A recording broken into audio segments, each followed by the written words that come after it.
제가 여기 오랜만에 인사드리겠습니다. 오늘 토론을 하러 왔는데 갑자기 방송에서 조금 늦게 왔는데 딱 마치 온 것 같습니다. 그래서 오늘 김부영 교수님 발표한 내용 플러스에서 지금 여러 가지 곧 이제 차기 정부가 들어서기 때문에 요즘 또 바쁜 것 중에 하나가 차기 정부에서 대중국 정책 방향을 어떻게 해야 되냐 그런 이제 또 참여를 하고 있어서 그런 이야기 할게요. 오늘 여러 가지 말씀을 드리고자 합니다. 그래서 오늘 토론하게 된 박승찬이라고 합니다. 반갑습니다. 아까 사실 저는 뭐 교수이기도 하지만 제가 이끌고 있는 기업들을 오셨지만 제가 한중연합회라는 10년이 넘는 저희는 중소벤처기업부 산하에 있는 기구 기획재정부에 해가지고 공익법인으로 인정도 받았고 같이 이제 운영을 하고 있는 게 바로 중국 경영연구소. 아까 우리 교수님 말씀하셨지만 저희 연구소 저는 기업들하고 주로 많이 움직이는 사람 중에 한 사람입니다. 그래서 저희가 세미나를 하는데 벌써 지금 10년이 넘게 125개월째 차이나 세미나를 하고 있고 우리 여기 대표님도 한번 오셨고 그래서 뭐 저는 개인적으로 뭐 대사관에서가 베이징에 있는 대한민국 주중국 대사관에서 경제통상관뿐만 아니라 기업 지원하는 업무를 오래 있어서 한중 간의 수교 부분에서 지금까지 32년 동안 어떤 변화가 있는지 부분에서 많이 했던 것 같습니다. 개인적으로 방송을 많이 요즘 특히 바쁘죠. 아까 미중 간 이슈도 워낙 많고 미중 간 이슈에서 어떤 변화가 일어날 것인지 그다음에 그로 인해서 한중 관계가 어떻게 요동칠 것인지 뭐 등등에 대해서 좀 관심 있게 유튜브든 방송 보신 분들 저를 많이 보셨습니다. 그래서 오늘 뭐 제가 사실 여러 저도 강의를 많이 하지만 저는 주로 학교보다는 이 기업들, 정부 국회의원들, 이제 이런 정책권자들을 많이 합니다. 앞으로 어떻게 변화가 될 것이고 그에 따라서 한중 관계를 어떻게 우리가 관리를 해야 되는지 이런 부분에서 설명을 좀 간단하게 시간 주어지는 부분에서 설명을 드리려고 합니다. 오늘 저 김부영 교수님 일단 말씀드렸던 부분에서 간단히 좀 코멘트를 하고 제가 또 사실 PPT까지는 안 하려고 했는데 우리 앞에 소장님도 PPT 하셔가지고 저도 만들어 놓은 게 있어서 이렇게 설명 좀 드리려고 합니다. 일단 중요한 것부터 말씀드리면 일단 한중 관계가 사실 많은 변화가 있었죠. 그래서 무역 관계, 투자 관계, 인적 교류 있었지만 사실 지금 어떻게 보면 가장 저는 지금의 한중 관계가 제가 쓴 있는 칼럼이나 글에서는 한중 관계 4.0으로 이야기를 합니다. 그래서 매우 지금 어려운 시기에 있습니다. 무슨 말이냐면 사실 김병 교수님이 하실 수 있는 이야기와 저는 고향이 부산인데 지금 한중 관계가 매우 상황이 안 좋죠. 과거와는 다르게 예전에 그냥 반중 정서로는 괜찮은데 지금은 하나가 일종의 체제의 논리로 가서 완전히 이거는 매우 심각한 상황까지 와 있습니다. 이걸 아시겠지만 이걸 하나의 당파 차원에서 이걸 분리를 시켜버리기 때문에 매우 심각하죠. 저 같은 경우는 제가 언제 왔었죠? 제가 이 책을 썼을 때 제가 더 차이나라는 책을 한 4년 정도 썼을 때 여기서 발표를 한 적이 있었어요. 재작년이 아닌데요. 장경희 대표님 계시네. 그리고 나서 제가 국익의 기획 딥차이나 최근에 알테스토, 알리프레무 시윤의 한국이 어떤 식으로 하고 걔들의 속내가 뭔지 이런 걸 하고 있고 제가 국익의 길이라는 책에서 미국과 중국과 이런 기술 패권 속에서 어떻게 대한민국이 국익을 찾을 것이냐에 대한 부분에서 제가 이 책에서 많은 이야기를 좀 하고 있는데 오늘도 소장님 이렇게 책을 갖고 있지 않습니까? 저도 몇 권 갖고 와서 이렇게 갖고 있습니다. 그래서 다음 기회 있으면 다시 한번 이렇게 좀 발표를 하고 오늘 간단히 말씀드리는데 지금 이렇게 체제가 구분되어 있는 상황이 심각한 정도가 어느 정도냐면 지난 한 13일일 겁니다. 13일 날 5월 13일 얼마 안 며칠 전에 유엔에서 일종의 인종차별 철폐위원회에서 보고서가 나오는데 거기에 대한민국의 이런 반중국 정서, 이민자들, 중국계 사람들에 대한 이 혐오 정생이 정도가 심각한 정도가 매우 우려스러워. 유엔에서까지 그렇게 보고 있습니다. 매우 심각한 부분들이거든요. 저는 객관적으로 매우 방송을 하고 대한민국에서 나름 이걸 활동을 하고 있지만 제가 이제 많이 객관적인 팩트, 근거에 의해서 중국의 변화, 중국의 성장, 쉽게 말하면 미국이 중국을 왜 때리겠냐고. 중국이 위협이 되니까 때리겠죠. 제재를 하겠죠. 그럼 이런 말을 하면 저한테 악성 댓글이 엄청 많이 나요. 저는 이미 제 집 주소까지 다 틀린 사람입니다. 제 집 주소 해가지고 저 집까지 폭파시키라고. 그러니까 제가 뭐 조선일보 인터뷰를 하잖아요. 그럼 막 악성 댓글이 보진 않는데 제 연구소의 연구원들, 제 기업인들, 저를 따르고 있는 펀스가 얼마나 많겠습니까? 그러면 우리 수호자, 호의자 하면서 막 그거 보지 말라고. 저 잘 안 보지만 매우 심각해요. 그 정도가 지금 심각하기 때문에 그래서 차기 정부에서 어떻게 대중국 정책 방안을 해야 되는가 지금 매우 중요하고 제가 지금 이제 그런 작업을 하고 제가 지금 칼럼도 쓰고 다음 주에 아마 칼럼이 나올 겁니다. 차기 정부의 대중국 정책 방안을 어떻게 해야 될 것인가 라는 것들을 지금 이제 있는데 이 부분에서 여기 계신 분들이 지금 이 사단법인 한국 다문화 지금 의미행정협회 뿐만 아니라 저희 한중연합회도 마찬가지지만 저희는 한국인 제가 10년 넘게 했고 많은 저희가 기업 회원들이 있고 저희가 세미나 할 때마다 정말 많은 기업들이 와서 배우러 오시고 우리 또 보셨지 않습니까?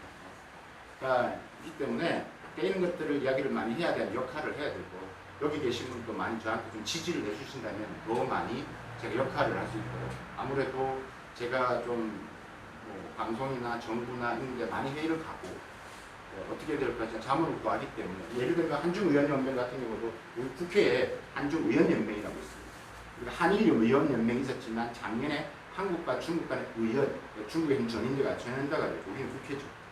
그게 국민의힘 민주당 해가지고 한 120명이었는데 제가 거기 또 자문 정책위원으로 들어가 있기 때문에 자문을 해서 앞으로 우리가 국회가 어떤 식으로 해야 되는지 어쨌든 매우 힘든 상황이다. 그런 부분에서 좀 우리가 오늘 이 자리가 매우 의미 있는 자리다라는 생각이 들고요.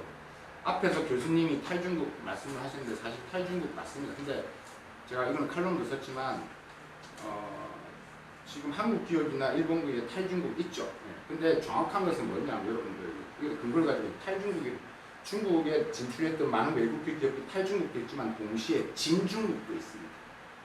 중국에서 나오는 기업들은 앞에서 말씀하셨다시피 중국 인건비가 올라가서 트럼프가 미국이 때리니까 공급망이 불안하니까 그런 이유 그 다음에 중국의 코로나 사태 터지고 정책적인 불확실성 이런 여러 가지 이유로 안 되겠다. 그 다음에 또 중국 기업이 막 치고 올라오니까 이게 이제 또 경쟁이 또 밀리고 이런 지금 한 4가지, 5가지 이유로 기업들이 공장을 전부 다 여러분 아시겠지만 GM 부장이나 위에난이나 이런 데로 지금 옮기기로 합니다. 그런 기업들 옮겨는데 지금 어떻게 되냐면 또 진중국도 있습니다.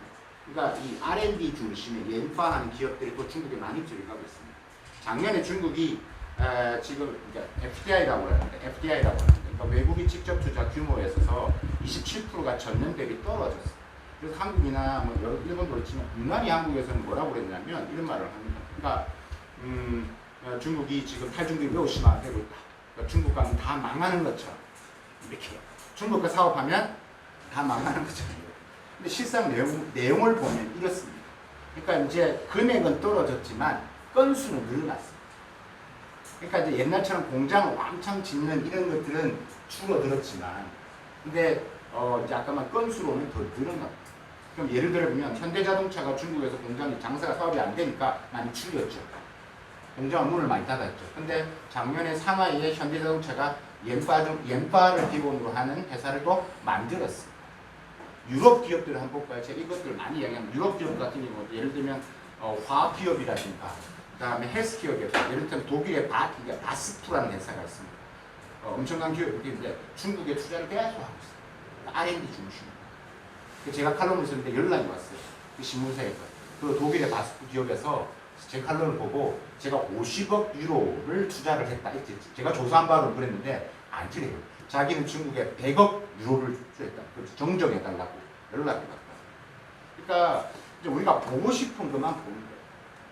그러니까 우리가 항상 우리 전문가들이나 우리 김홍 교수도 있지만 많은 전문가 초격차 유지를 해야 된다고 이야기를 하지만 초격차 유지는요. 내가 가까이서 봐야지 상대방 쉽게 말하면 내 경쟁자가 뭘 만들고 있는지를 봐야지 내가 초격차를 유지를 하고 있는 중국의 그 변화가 여기 계신 분들도 중국에 안 가보시는 분도 많은 거고 저희 같은 사람은 여러 가지 기업들하고 중국을 매우 자주 가고 그 현장을 보는 그 변화를 빨리 해서 저희가 세미나를 해서 우리 기업들에 전달을 해줘요. 그런 초기화 유지가 되려면 그러니까 R&D나 이런 대기업들은 계속 그렇게 하고 있는 거예요. 근데 우리 많은 중소기업들은 내가 예전에 갔던 중국 여기에 사로잡혀 있다 보니까 그 변화를 못 따라가고 있는 것들이 현실인 것들이죠. 그러니까 이런 진중국 같은 경우도 우리가 같이 봐야 된다는 것도 의미가 있는 것 같습니다. 제가 이제 뭐 일단 트럼프 있는데 이건 넘어가고요. 근데 제가 이제 뒷부분만 이야기를 좀 해볼게요.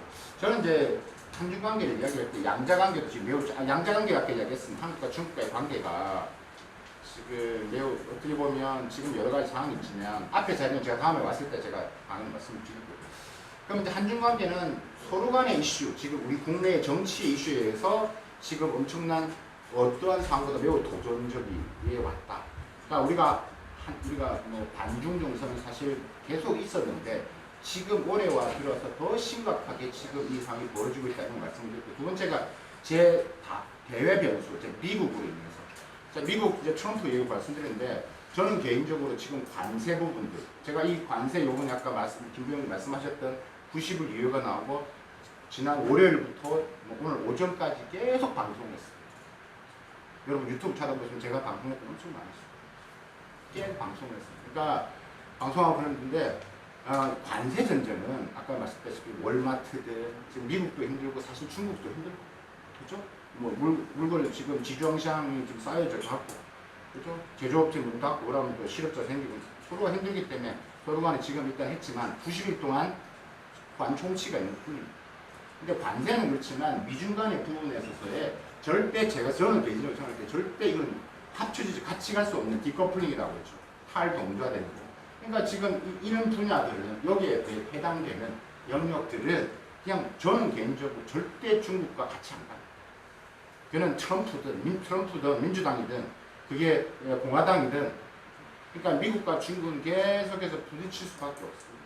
근데 문제의 핵심은 뭐냐면 이것도 이야기하면 길어지기 때문에 이번에 어제하고 오늘 지금 제주도에서 미 상무부 장관하고 미 USDA 대표랑 우리나라 지금 통상기술본부장 이야기를 했는데 하고 있지만 앞으로 지금 7월 4일까지 지금 우리나라하고 미국과의 관세 전쟁을 하는데 제가 생각할 때는 이 중국 변수가 분명히 어떤 형태로든가 분명히 요구를 할 겁니다. 바이든 때는 한국의 참여, 그러니까 대중국 제재 부분에 있어서 한국이 동참하는 부분에서 어느 정도 시그널을 줬다라고. 트럼프는 아예 드러내놓고 지금 중국을 반도체 수출, 아까 반도체 말씀하셨잖아요. 지금 우리나라 대중국 수출, 중국에서 반도체 우리나라 수입 여러 부분에서 가장 큽니다. 그게 어떻게 보면 절반입니다. 아까 그 HS 코드 넘버로 그게 HS 코드로 6단인지 4단인지 봐야 되겠지만 거의 한중 간에 지금 반도체가 제일 중요한 부분이 그게 있어서 지금 착시 현상, 다른 제품도 많이 수출한 것 같지만 사실은 그게 엄청난 큰 영향을 차지하고 있다. 아까 말씀드리면 앞으로 지금 이제 한중 간의 반도체나 이런 부분들, 이런 부분에서 트럼프 위기에서는 아예 동참을 위한 직접적인 요구가 매우 강해질 거예요. 그럼 우리가 자칫 잘못해가지고 이런 관세를 우리가 말하는 지렛대, 깡단을 이용해서, 지렛대를 이용해서 우리한테 계속 동참을 요구할 겁니다.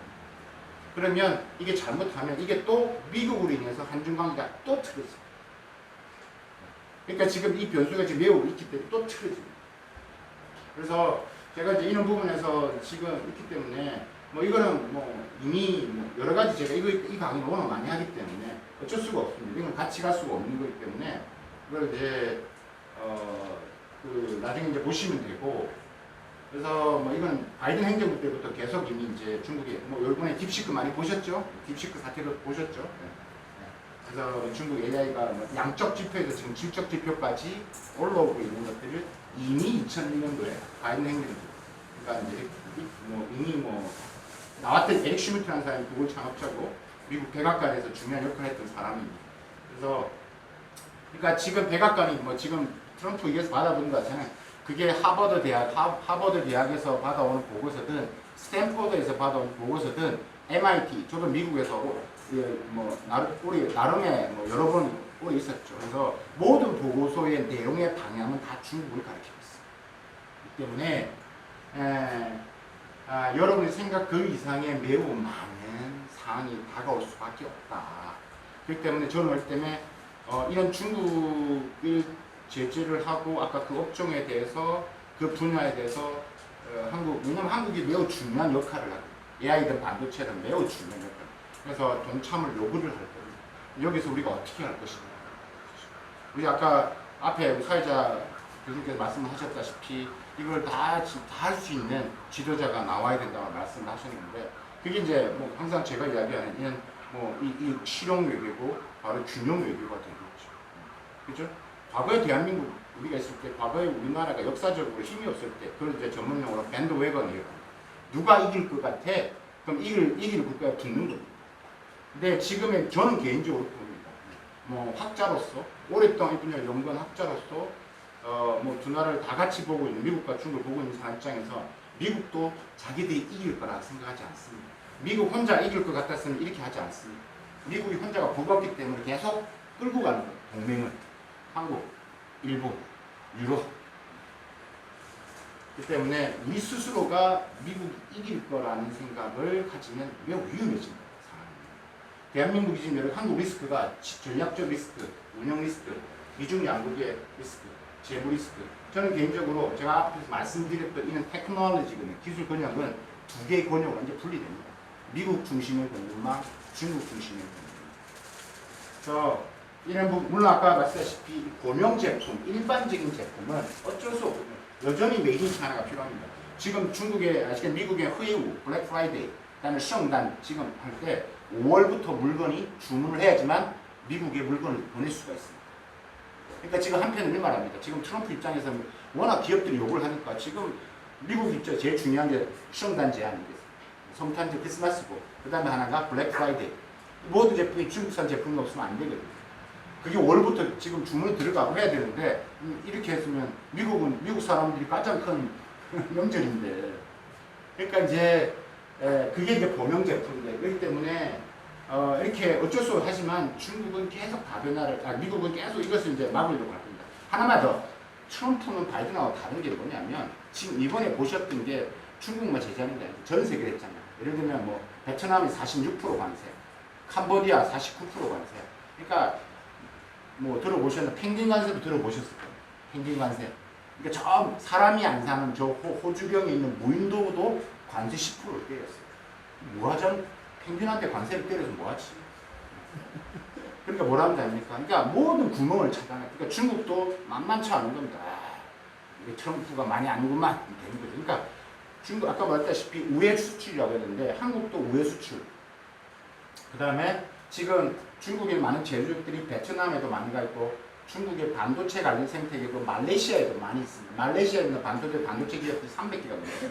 시진핑 주석이 이번에 왜 베트남, 캄보디아, 말레이시아를 갖겠습니까? 부랴부랴 갖겠습니다. 그러니까 이 판세가 지금 중국에 가려지지만 중국만 제재를 했을 때는 나야 중국을 했을 때는 효과가 없다라는 거예요. 그래서 베트남도 나야를 해야 되고 그러니까 제재를 해야 되고 캄보디아도 해야 되고 한국도 마찬가지입니다. 우리가 만약에 지금 중국 기업들이 우리나라 투자 아까 말씀하셨다시피 작년에 우리나라에 투자액이 한 360억 달러가 넘는데 우리나라에서 정부에서 뭐라 했냐면 가장 많은 기록을 기록해요. 가장 많은 FDA 외국 자본들이 투자를 했어요. 그렇다는 이야기인데 거기 보면 제일 많이 금액 드는 게 중국이 20%예요. 5분의 1 가량이 중국 자본입니다. 중국 꽁꽁입니다. 그러니까 그 말의 의미는 뭐냐면 중국도 계속 지금 우회를 하는 거죠. 이 부분에서 또 어떤 사태가 오냐 만약에 이게 한국에서 아까 또 우회를 해서 수출할 때 했다. 그러면 트럼프 이에서는 뭐 이걸 가지고 또 한국을 또 압박을 합니다. 그럼 한국은 또 그 압박에서 또 그걸 우리가 안 하겠다고. 베트남 총리가 백악관 가서 총리가 경제총리가 가서 백악관 가서 우리 베트남 중국에서 오는 제품 이걸 택갈이라고 하죠. 싹 메이드 인 베트남을 바꾸는 거죠. 요거 저희가 못하게 막을게요. 라고 한 것처럼 우리도 그렇게 할 수 있는 그러면 한중관계가 그로 인해서 또 급물살을 탄 거죠. 제 말 지금 좀 빠른데 이해되십니까? 네. 이해되시죠? 네. 그러니까 여러분이 아는 것보다 매우 지금 치밀하게 계산을 해서 지금 현금이 움직이고 있다는 거예요. 그러니까 이런 걸 저희들 같은 거 하고 정부한테 이야기를 하고 칼럼이나 방송에서 계속 지금 이야기를 하고 있는 거고 여러 가지 이런 리스크가 있기 때문에 여기에 따라서 한중 관계가 매우 변할 수밖에 없다라는 거예요. 그래서 미국은 혼자서 지금 절대 지금 혼자서 안 되기 때문에 자꾸 욕을 할 것이고, 이게 바이든하고 완전 다르다. 자기 정부는 어떻게 되냐. 결국은 어떻게 대응과 역할에 따라서 한중 관계 요동칠 수밖에 없어요. 그래서 어떻게 되냐 그러면 객관적인 정세인식을 돼요. 그러니까 다른 나라들이 지금의 판세를 어떻게 되냐 잘 봐라는 거예요. 그러니까 예를 들면 일본 기시다 총리를 하죠. 처음엔 적극적으로 백악관 가서 하는 것 같지만 기시다 총리가 뭐랍니까? 우리 7월 초까지 우리가 조금 지켜볼게. 좀 지켜볼게. 하는 거 보고. 그게 맞는 거거든. 미국이 영국과 타결했다. 그것도 빨리 해야 되는 거 아니냐. 막 이런 말을 하는데 영국과 미국은 케이스가 달라요. 미국은 영국한테 돈을 벌고 있는 거예요. 무슨 말이지? 우리는 미국한테 돈을 많이 벌고 있는 거예요. 그러니까 미국 입장에서는 영국은 우리한테 물건을 많이 사주는 나라, 고마운 나라예요. 그러니까 이야기하기 쉽지. 근데 미국 트럼프 입장에 한국은 너희는 미국도 엄청 많이 미국은 돈 많이 벌어가잖아. 너희는 더 강하게 해. 라는 거거든요. 그러니까 이번 협상도 마찬가지인 것처럼 이걸 서둘 필요가 없는 거. 우리가 비슷한 게 일본하고 인도입니다. 그러니까 일본과 인도가 어떻게 하는 걸 보는 게 매우 중요해요. 그 다음에 지금 정부에서는 절대 이런 부분에서 타치가 쉽지 않다. 그래서 제가 말씀드렸다시피 객관적인 정세인식, 지금은 상황이 다르다고 해요. 그러니까 많은 대한민국에 있는 많은 기업들, 제가 10년 넘게 차이나 비즈니스 채널 세미하면서 많은 기업들 업종들을 읽고 저를 믿고 많은 기업들한테 저는 정확한 판단을 근거를 제시를 해요. 그렇기 때문에 그러니까 지금 이런 변화의 흐름을 얘기를 해야 되고 딥시크가 났을 때 한국 날렸잖아요. 근데 저희들은 맨날 이것을 계속 팔로우 입장에서는 별로 이상하지도 않아요. 이게 나올 거를 대충을 생각하고 있었거든요. 근데 저희들 생각에는 제2의 딥시크, 제3의 딥시크가 어떻게 나올 것이다. 그래서 이런 부분에서 정확한 정세인식에서 우리가 어떻게 전략적인 외교를 해야 되느냐라는 거죠. 그러니까 자아인식이라는 게 지금 우리가 지금 어떤 부분들을 하고 있냐. 그러니까 저는 사실 이걸 만들었던 전 정부 입장에서 지금 어떻게 보면 윤석열 부분에 있어서는 여러 가지 부분에 있어서는 제 개인적인 부분에서는 그 시기 때 정부의 정책의 미스로 우리는 정말 좋은 골든 타임 중국과 협력할 수 있는 걸 많이 놓쳤다라고 저는 생각합니다.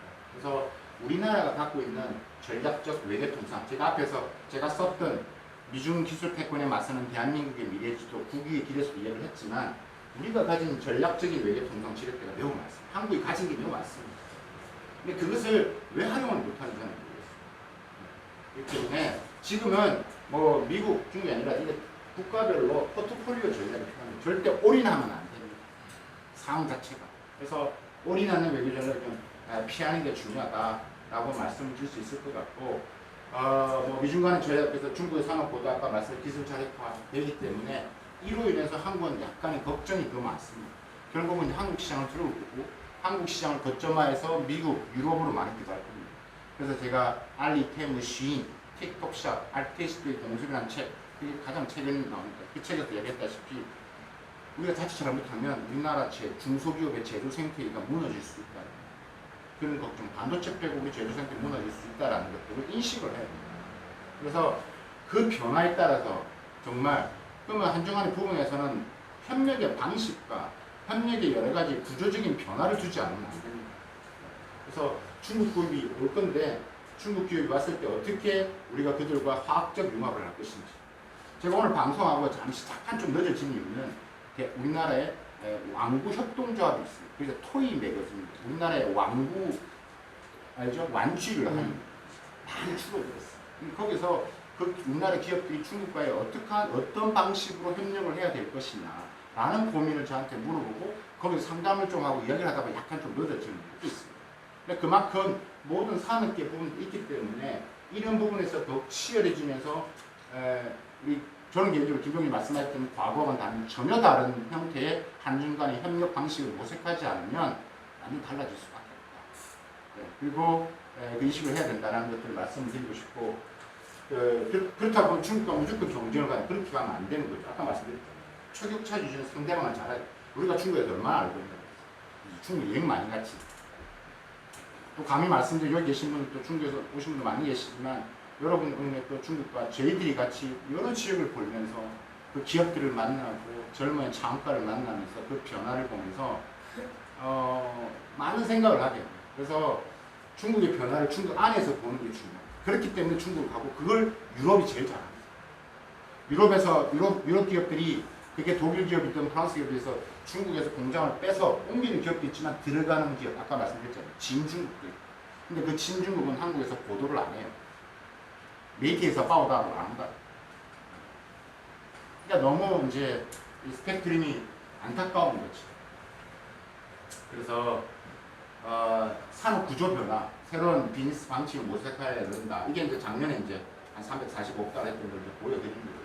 그래서 이런 부분에서 오늘 간단하게 앞에서 말씀드렸던 하고 싶은 이야기는 정말 많이 적어왔습니다. 그러니까 예를 들면 대한민국 차기 정부에서 어떻게 돼? 그냥 칼럼을 통해서 보시고 차기 정부에서 이제 어떤 방식에 따라서 이제 매우 다양한 혹은 한중관계의 변화가 일어날 것이다 라고 저는 이제 보고 있는 거예요.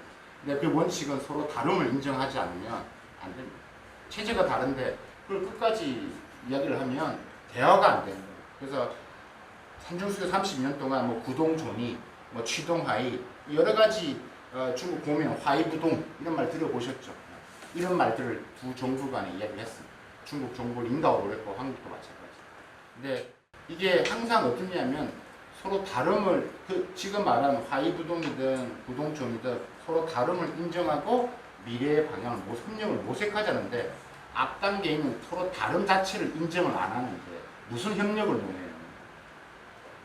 근데 그게 이번에 너무 이게 진영화됐다. 이 표현에 체제가 진영화됩니다. 이거는 여기 계시는 분들한테 매우 좋지 않은 상황입니다. 그래서 저도 노력할 거니까 여러분들도 많이 함께 했으면 좋겠고 다음에 제가 진하게 다시 한번 강의를 한번 하도록 하겠습니다. 감사합니다. 감사합니다. 이 마이크 안 되는지 풀 마이크 그냥 마이크 없이 할게요. 이게 사실 그 발표와 두 분의 토론이 아니라 주제 발표를 같이 이렇게 도우는 내용인 것 같아요. 그래서 특별히 우리 교수님한테 토론자들이 질문한 내용이 없으니까 여기에 참석하신 분들 중에 손을 들고 어느 분한테 질문을